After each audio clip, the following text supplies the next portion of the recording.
¿Qué pasaría después de un apocalipsis nuclear?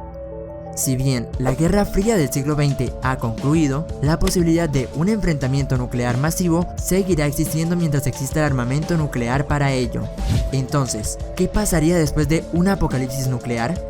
Primero, sepamos que lo que vamos a explicar aquí es más basado en algo que puede ser real que lo que probablemente hayas visto en obras de ciencia ficción como películas o videojuegos. Por lo cual, vamos a tener en cuenta que en Latinoamérica ningún país posee bombas nucleares, no que se conozcan realmente, porque además, si vemos este mapa, en esta parte del mundo no hay tanto uranio como para hacer muchas bombas. Los países que tienen bombas nucleares o con capacidad para una guerra nuclear serían los siguientes. Hoy en día hay alrededor de unas 10.000 bombas nucleares en el mundo. La mayoría de ellas podrían destruir una ciudad pequeña, pero los efectos se extenderían a más. Pero vamos a suponer que solo unas 100 a 150 bombas de al menos 15 kilotones fueran lanzadas en una guerra nuclear entre algunos de esos países. Primero, todo lo que está en el centro de la explosión o muy cerca de este moriría o sería destruido y quemado hasta no quedar nada, ya que el centro puede quemar unas 10.000 veces más que la superficie solar. Además, la combustión quemaría las moléculas de oxígeno en el área y los seres vivos morirían por asfixia. Las muertes cerca de los centros de explosión serían de al menos 200.000 o más por cada centro de explosión, sin contar animales. Las áreas alrededor de los centros de explosión se cargarán con un montón de energía que las hará explotar en llamas. Todo lo que pueda arder, arderá. Edificios, bosques, plástico e inclusive el asfalto de las calles arderá. Las refinerías de petróleo arderán aún más. Por otra parte, las explosiones pueden emitir un pulso de radiación electromagnético que puede apagar varios sistemas eléctricos o incluso la red eléctrica de todo un país. Esto se sabe gracias a un test en el cual el pulso enviado al detonar una sola bomba atómica fue tan fuerte que hizo explotar las lámparas de la calle, los sets de televisión y de teléfonos dentro de los hogares que se encontraban con un radio de 1600 kilómetros del centro de la explosión. Y aunque en este experimento este efecto fue un accidente, desde ese momento se han diseñado las bombas con ese propósito en mente.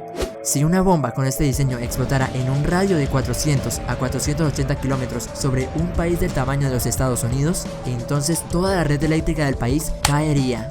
Así que luego de que las bombas cayeran, la energía se iría por completo en los países en los que hubo explosiones. Todo refrigerador con comida se apagaría. Los datos en todas las computadoras serían borrados, ya que no tendrán poder para funcionar. Y lo peor de todo, es que las instalaciones de tratamiento de agua se descompondrán y perderemos mucha agua potable. Momentos luego de la explosión, una gran lluvia negra caerá. Estas gotas no serán de las pequeñitas que solo limpian el polvo y apagan las llamas. En lugar de eso, serán gotas grandes y gordas de color petróleo y podrían matarte. En Hiroshima la lluvia empezó luego de 20 minutos del impacto. La lluvia cubrió un radio de 20 kilómetros alrededor del centro de la explosión, cubriendo los campos con una gruesa capa de líquido que podría llenar de una radiación inmensa cualquier cosa que la tocara.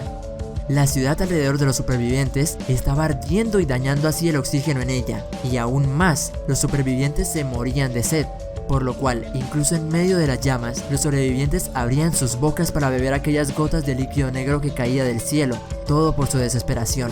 Pero lo que no sabían es que había tanta radiación en esas gotas para hacer cambios severos en la sangre de una persona.